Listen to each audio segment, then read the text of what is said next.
নমস্কার বন্ধুরা, সবাইকে স্বাগত জানিয়ে আজকে আমি ভিডিও শুরু করছি। আজ আমি বানাবো নিরামিষ পনির পোস্ত। তাই জন্য দেখুন, পনিরগুলোকে ভালো করে চৌকা চৌকা করে কেটে নিয়েছি, কাঁচা লঙ্কা নিয়েছি, পোস্ত নিয়েছি। পোস্তটা আমি জল দিয়ে আগে থেকে ভিজিয়ে রেখে দিয়েছি। আর আলু নিয়েছি আর ক্যাপসিকাম নিয়েছি, ভালো করে সব ধুয়ে নিয়েছি। প্রথমে আমি পনিরগুলো ভেজে নেব। তেল গরম করে নিয়েছি, পনিরগুলো সব আমি ভেজে নেব। কাঁচা লঙ্কার পোস্তটা আমি ভালো করে বেটে নেব।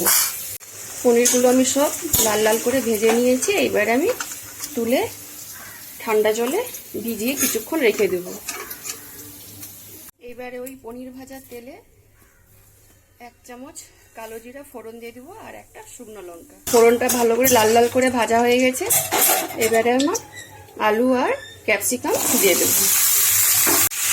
সামান্য একটু হলুদ গুঁড়ি দিব আর দেব নুন। নুনটা যে যার পরিমাণ মতো দিবেন। আলু আর ক্যাপসিকাম লাল লাল করে ভালো করে ভেজে নিয়েছি। দেখুন কত সুন্দর সিদ্ধও হয়ে গেছে, এই যে কেটে দেখাচ্ছি। এবারে আমি ভিজিয়ে রাখা পনিরটা দিয়ে দেব। ঢাকনাটা আমি খুলে নিচ্ছি। পনিরটা দিয়ে আমি 2-3 মিনিট ভালো করে ফুটে নিয়েছিলাম। দিয়ে এবারে পোস্ত বাটা দিয়ে দেব আর 3টা চিরা কাঁচা লঙ্কা। ভালো করে মিশিয়ে নিব। পোস্তটা দিয়ে কিন্তু আমি বেশিক্ষণ ফুটাবো না।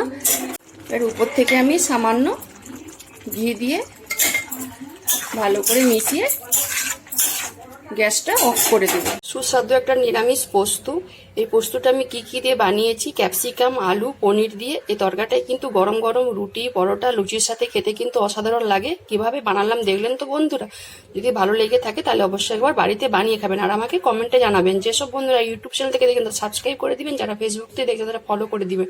সবাই ভালো থাকুন, সুস্থ থাকুন।